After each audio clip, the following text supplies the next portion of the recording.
Hi guys, welcome back here. It's David Ginsburg with David's Charizard Fire Red playthrough, or Let's Play. And I actually just made a little goof. I was in the middle of recording episode 5 when I accidentally hit the stop recording button midway through my sentence. I was saying that I do use some status moves, preferably sleep or poison. And if I choose Bulbasaur, I will use Leech Seed. I think that's Bulbasaur's only really good attack next to Solar Beam, which takes a really, really long time to teach it. So, as you guys can probably see, I do have my recording button up on the top of the screen now. I am going to go ahead and keep that there. So, because with it being right next to the A button, I might make that same mistake again. And as I mentioned in my episode 4 video, I am going to try to make 20 minutes my standard time. Obviously, the last episode will be uploaded, even though it was only like 5 minutes. But everybody makes mistakes, that's okay.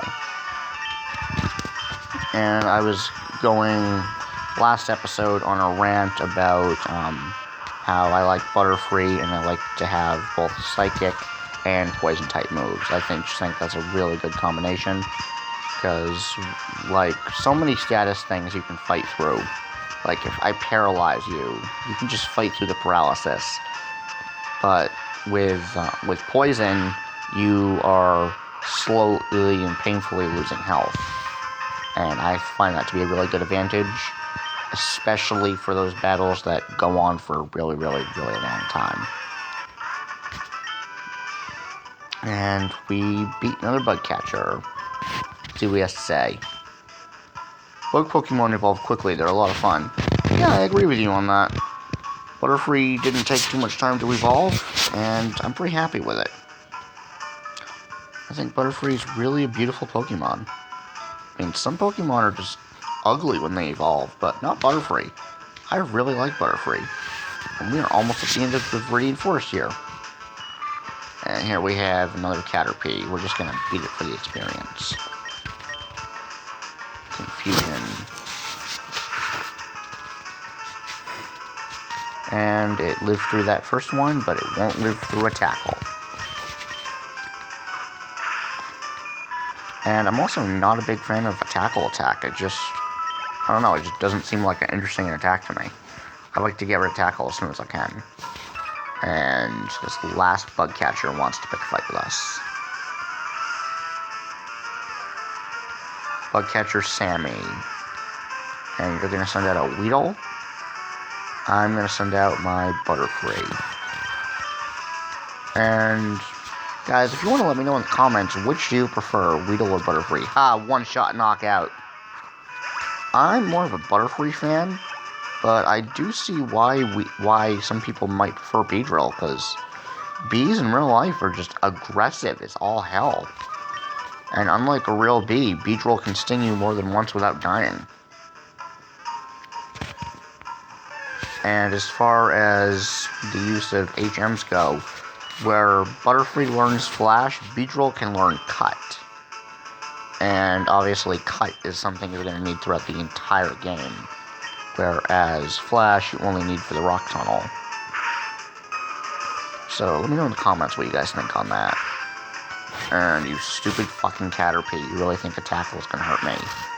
You'd think that some of these wild Pokemon would run away. Obviously some do, but most of them just stay there and do whatever the whole time.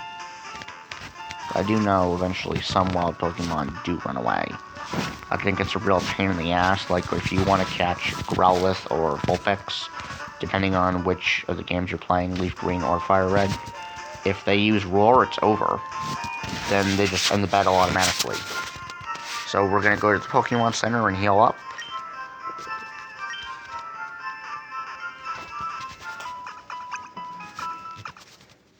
And thank you for waiting. We've restored the Pokemon to full health.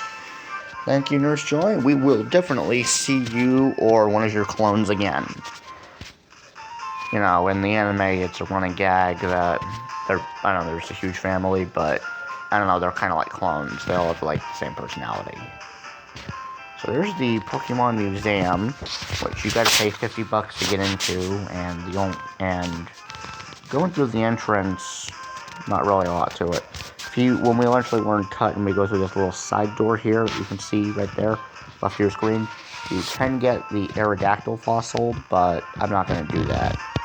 I don't really want to get an Aerodactyl. So we're going to keep going down here to the gym. And here we're going to face off against Brock. So we're going to switch my Pokemon out. Butterfree will get some experience later. We're going to end this fast and hard with Squirtle. Alright, Squirtle, it's your time to shine. And, of course, Squirtle is very close to its evolution as it becomes a Wartortle at level 16. And I've mentioned one of my pet peeves is some Pokemon I just won't evolve.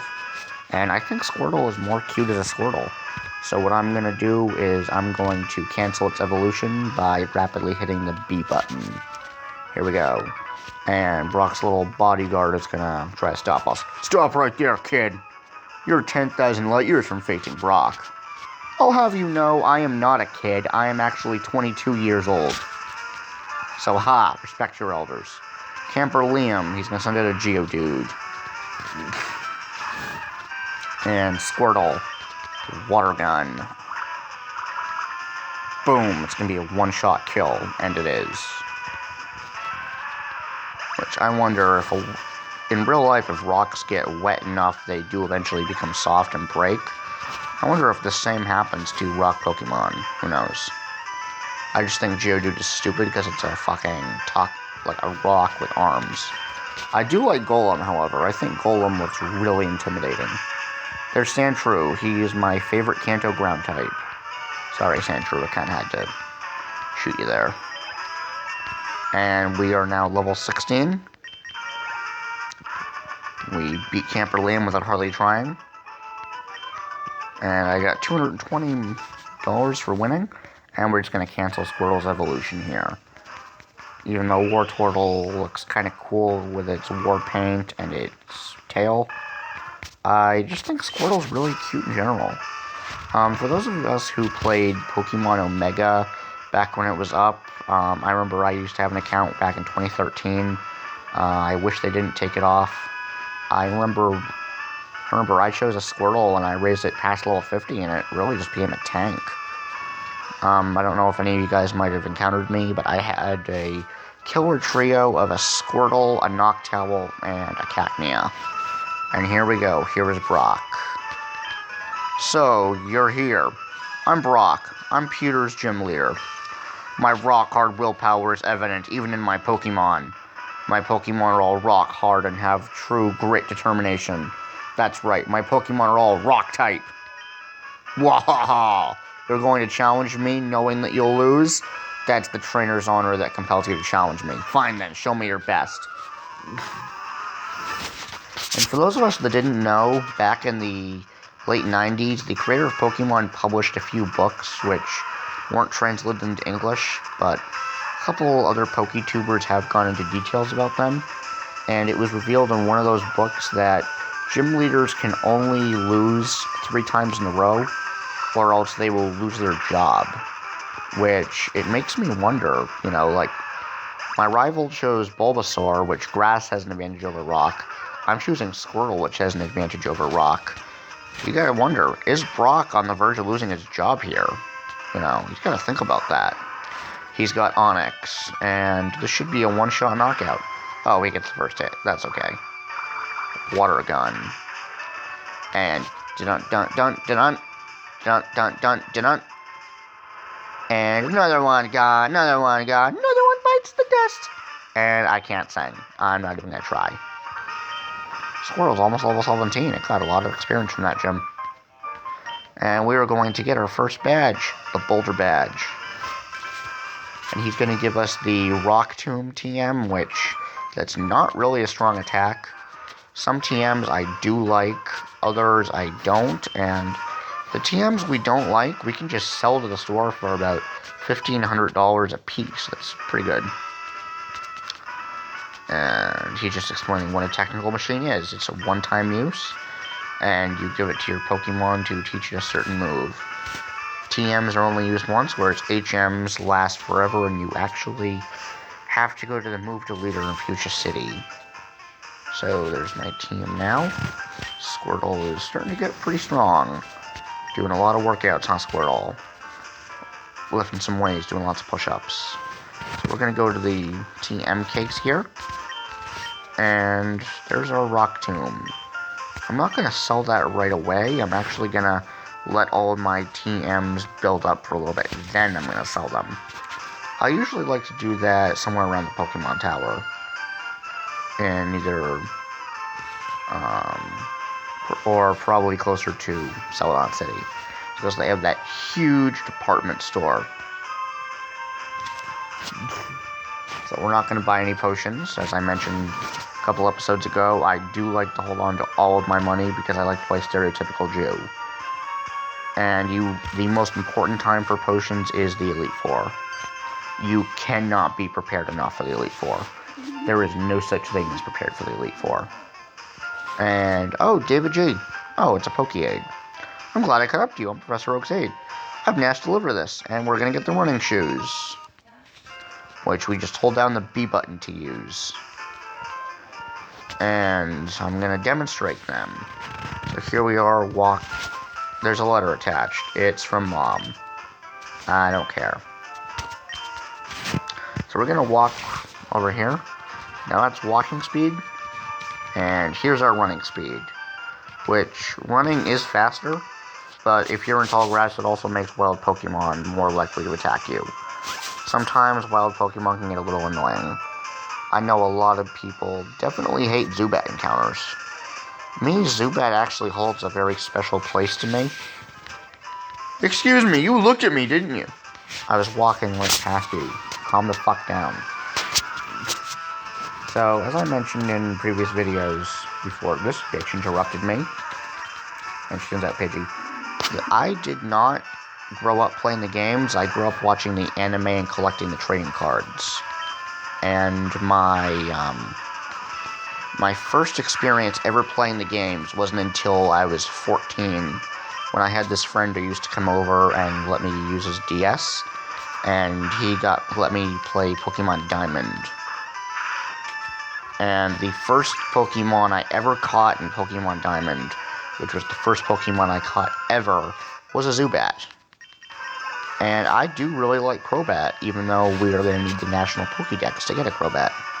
Because, one, I think purple's a nice color. Two, I think it has an intimidating look with its red eyes. And it's a poison type. I do like poison types. It's a flying poison type. So it can be a travel Pokemon, and it can kill you slowly and painfully. Which, poison types are great, because you can just, send them in first thing in the battle, poison the guy, then switch him out for your tank. At least that's a strategy I like. And we beat last Janice. And she says, "You're mean." Well, I don't care what people think of me. I mentioned that in episode 1. Squirtle, you are not going to evolve. Eventually, if we have 20 Pokemon in our decks, we do get an Everstone from one of the Oak-Aids, or I can just trade an Everstone over from Leaf Green. Hey, I saw you in the Viridian Forest, because when I do a playthrough, I don't really like catching them all. I mentioned that in episode 1. I only have 6 Pokemon ever. So I will have a full party, but nothing goes in my PC. I stop catching at 6. I might let myself trade, but that's it. I mean, if you're trading, you're not going above 6 Pokemon. You're just swapping one of your 6 Pokemon for another. You know, I mean, like, some people just catch everything they see, and it's like, what? No, I'm not about that. How the hell do you train all those Pokemon? It's just easier for me to have a small, well-rounded team. Even though I will admit, there are some Pokemon that are really hard to choose between. Like, my water types. Kanto gave us so many really good water types. And I think my 2 favorite water types in all of Kanto are definitely Squirtle, and Poliwrath. And I love Poliwrath because it's a dual water and fighting type. And it has a really good resistance to things. Like, I brought a really underpowered Poliwrath to Elite Four once, which was a mistake. It was, I think, level 37 or 38. And it was able to hold its own and knock out a couple Elite Four Pokemon, just being that low level. And we're gonna have another Caterpie to fight, that's okay. Bug catchers are very repetitive. Definitely, a lot of the time, you do win trainers who have the same Pokemon over and over again. That can get kind of annoying. But I do think they should have given people more of a variety. But there's only 150 Pokemon.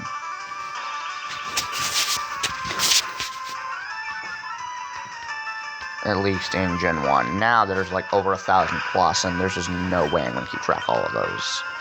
Even though I stopped watching at Sinnoh, at heart, I really am a G1er.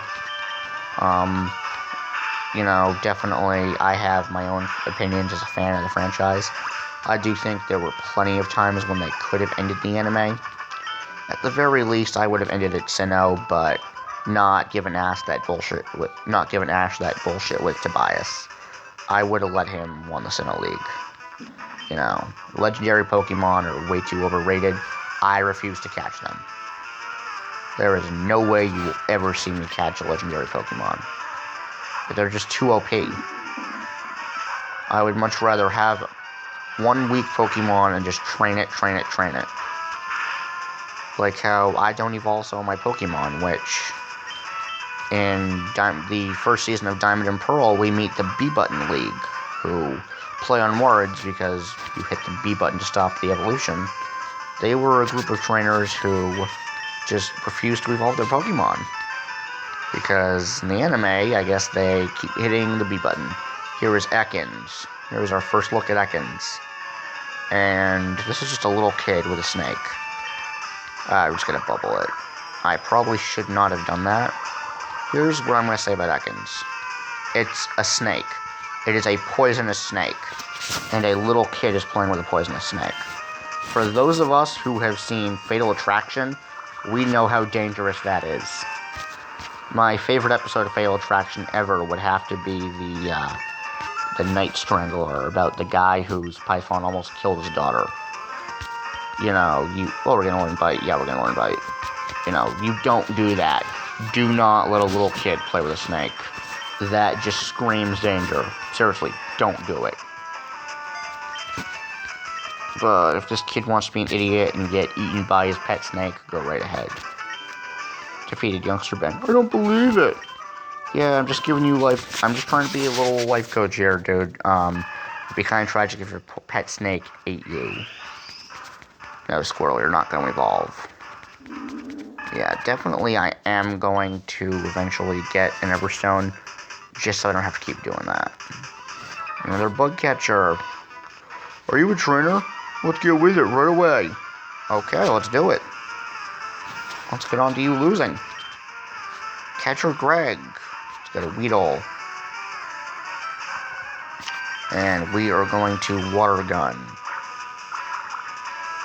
I do not know why I used Bubble against Ekans a couple turns ago. That was just me not thinking. And he's got another Caterpie. I mean, a Caterpie. He's on a Weedle, not another Caterpie. Or he probably does have another Caterpie somewhere. And we're getting a lot of one-shot knockouts, which, again, I like to have stronger Pokemon than I need to. It is so much easier to be able to sweep somebody's team than to have to almost die and every other fight keep going to Pokemon Center. That's just my playing style. And plus, the stronger we are earlier in the game, the better we're going to be once we eventually get to the Elite Four. And until recently, I used to just ignore wild Pokemon and run away from them. But then I realized if I do fight wild Pokemon, I do get more experience, even if it's not a lot. Like, I've been doing a Leaf Green playthrough on another phone. And because I actually have 3 phones.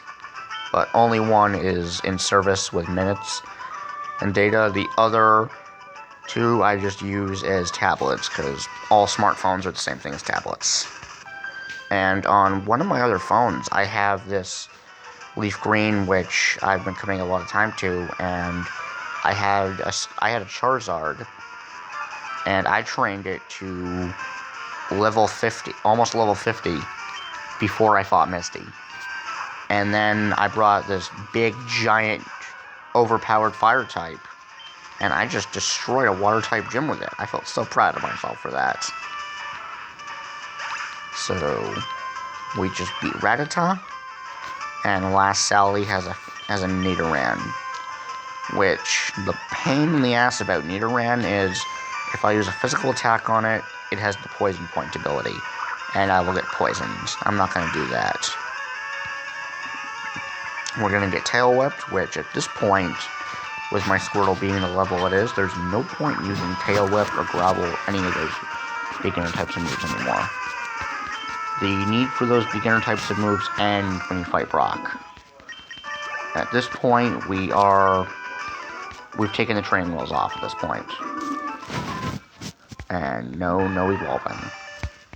Dun, dun, dun, dun, dun, dun, dun. I think that's kind of cool theme music. And now it just stopped because we didn't evolve. Alright, we have another bug catcher right here. I'll battle with the Pokemon I just caught. Okay, if you just caught it, it's most likely weak from battle already. You really need to go to the Pokemon Center. Catcher James, you've got a Caterpie. And I've got a Squirtle. We are going to Water Gun you. And it's going to be a one-shot knockout. Yeah, good Squirtle. Keep getting more powerful and kicking ass. Metapod. This time we are going to bite it, which I assume is going to taste terrible. Biting into a cocoon. Ugh. Metapod. Ooh, it flinches, which... That's a good thing about using Bite, is sometimes it flinches, and we just got a crit. We didn't even need the crit, though, because it was going to die in one more hit anyway. We defeated Catcher James. Done like dinner, he says. Yes, it is done like dinner. Even though it's a little after 5 o'clock in the morning for me right now. I am a very early riser. If I'm going to upload a video, it is going to be before 7 or 8 in the morning. I'm a morning person. I love getting up early. And we got a Spearow, our first look at Spearow. My favorite bird Pokemon in Kanto. Which, my favorite bird Pokemon ever would have to be Noctowl.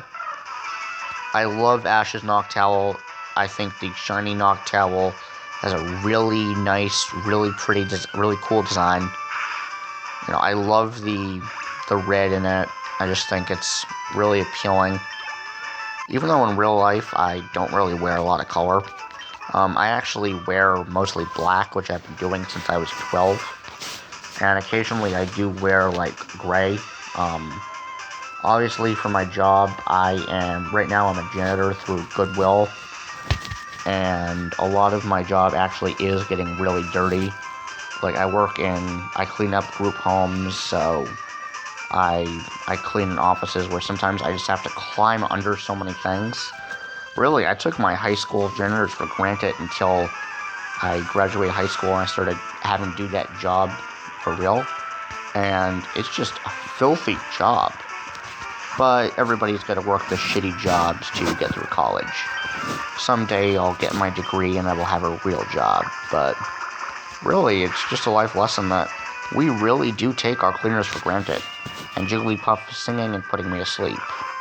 So definitely I do keep separate work clothes, and we're going to try to wake up here. And it's just easier to wear black or gray. I can tear it up as much as I can tear my shirts up as much as I need to until they get thrown out. And just accept that some things are going to be naturally dirty no matter how many times you wash them. Because some people, again, it's a filthy job it's easy to forget that. And Squirtle is almost level 20, and we beat Last Robin. That's it? She says, yeah, that's kind of it. Sorry. So, we're going to keep on going. And we are going to be hitting Mount Moon once we get past this trail. This guy's not going to fight us. And once we get to Vermilion City, after Cerulean City, we are going to try to catch ourselves a Spearow. And Nurse Joy can heal us up here. Yes, I would like to heal my Pokemon.